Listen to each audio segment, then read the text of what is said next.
안녕하세요. 뜨는 아침 묵상 배영호 목사입니다. 오늘은 욥기서 37장 21절에서 23절 말씀입니다. 그런즉 바람이 불어 하늘이 말끔하게 되었을 때 그 밝은 빛을 아무도 볼 수 없느니라. 북쪽에서는 황금 같은 빛이 나오고 하나님께는 두려운 위험이 있느니라. 전능자를 우리가 찾을 수 없나니 그는 권능이 지극히 크사 정의나 무한한 공의를 굽히지 아니하심이니라. 아멘. 자, 이제 욥기가 38장부터 42장까지 하나님의 최후 말씀이 있기 전에 이제 엘리후의 37장의 마지막 네 번째 변론이 이어지고 있습니다.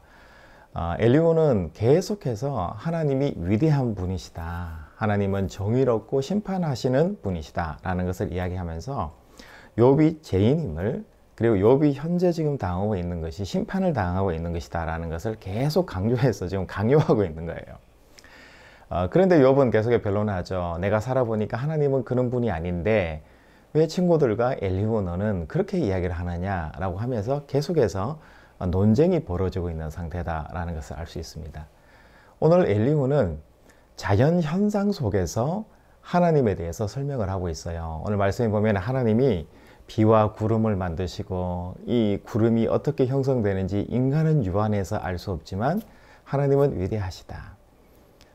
그리고 이 자연 현상을 통해서 어떻게 인간 세상을 다스려 나가시는지 그 신묘 학침이 정말 위대하고 대단하다. 하나님은 얼마나 우리와 함께 하시는 분이신가 라는 것을 계속해서 강조를 해요. 그런데 그냥 성경 말씀을 읽고 있노라면 엘리후의 이야기는 정말 주옥 같은 말씀 같은 이야기고 다 오케이가 되고요, 이해가 되고 맞는 것 같아요.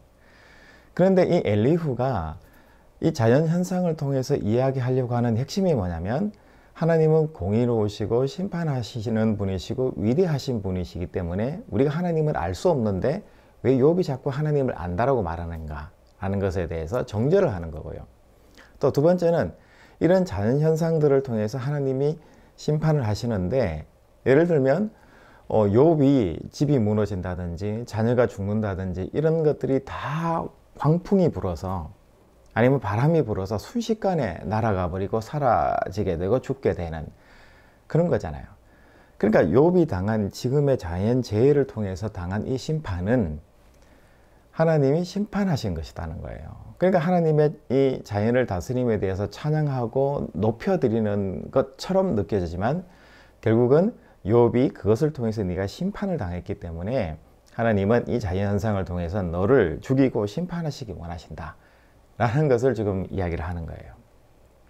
여러분, 하나님의 이 자연현상들을 통해서 우리는 하나님을 찬양하고 하나님을 경외할 수 있는 거잖아요.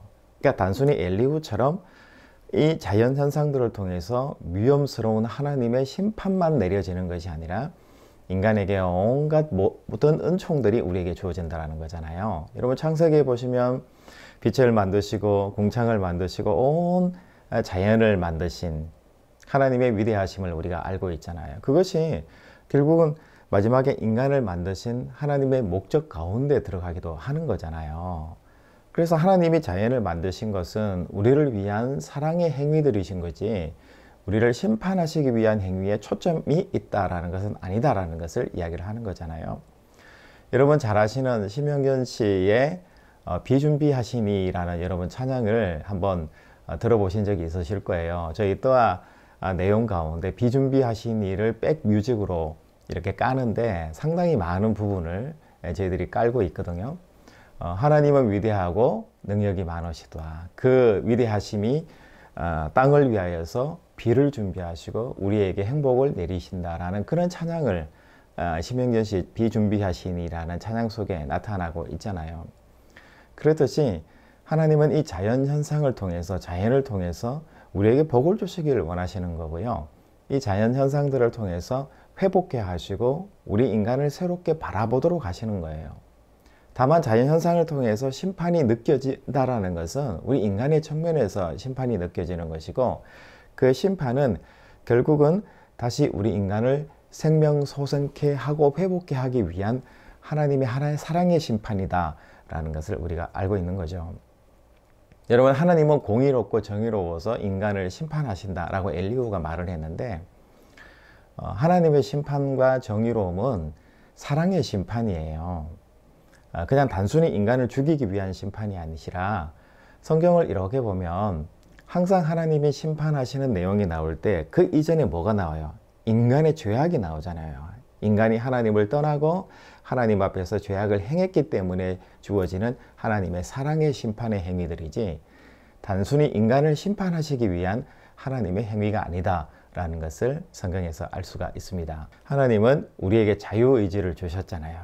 그리고 그 자유를 부어주신 그 인간의 행위에 대해서 기다려주시는 하나님이시다라는 거예요. 그냥 단순히 심판으로 끝나는 것이 아니라 그 심판 이후에 인간의 회복을 하나님은 보기를 원하시는 것이고, 그 회복 이후에 자라나게 하시는 하나님의 사랑의 능력과 사랑의 성품을 우리가 그 심판 가운데서 발견하게 된다는 거예요. 여러분도 자라날 때 그런 거 많이 느껴보셨잖아요. 부모님이 우리에게 뭔가를 견책하실 때, 부모님 우리에게 이렇게 해라 저렇게 해라 라고 이야기를 할 때, 그것이 그냥 나에 대해서 불편함만 느껴지는 것이고 나를 심판하는 것처럼 느껴지잖아요. 잘 깨닫지를 못하는 거죠. 그런데 여러분들이 나중에 자라나서 부모가 되어서 자녀에게 이렇게 해라 저렇게 해라 뭐 간섭 같은 이야기도 하실 때가 있고 여러 가지 이야기를 하시잖아요. 그 이야기의 대부분은 보면 사랑의 마음이 그 속에 담겨져 있잖아요. 물론 완벽하진 않겠지만 사랑의 마음이 담겨 있잖아요. 그럴 때 여러분, 하나님의 성품과 하나님의 마음을 우리가 깨닫게 되는 거죠. 그리고 하나님의 사랑의 그 심판의 마음을 찬양하게 되고 알게 된다는 것을 오늘 우리가 깨달을 수 있는 겁니다. 단지 하나님의 행하심에 대해서 우리가 이해할 수 없을 뿐이지, 하나님의 자연 현상을 통해서 우리의 삶의 모든 일상의 자리들을 통해서 역사하시고 우리에게 갚아주시고 보상해 주시고, 때로는 우리에게 심판의 메시지를 주시기도 하고, 하지만 그 심판의 메시지를 듣고 그냥 가만히 있는 것이 아니라 다시 회복하고 돌이키고 하나님의 자녀로 돌아오기를 원하시고, 우리는 그렇게 되어지고, 이렇게 물 흐르듯이 아름답게 흘러가는 현상들을, 사랑들을 하나님께서 우리에게 요구하고 계신다는 것을 알 수 있습니다. 여러분, 사순절 기간인데요, 예수 그리스도께서 우리를 위해서 십자가를 지시고 그 고난의 길을 걸어가셨던 것을 우리가 생각하는 절기입니다. 하나님의 사랑이 우리에게 이와 같은 거예요.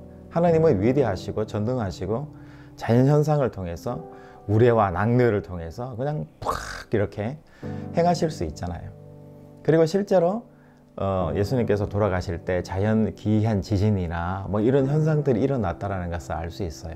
그런데 예수 그리스도의 십자가 사건에서 예수님이 돌아가실 때 자연현상이 일어난 것들은 가장 일시적이고 일반적인 것이고 하나님 되심을 드러내기 위한 하나의 표시와 같은 것이지, 그게 핵심이 아니잖아요.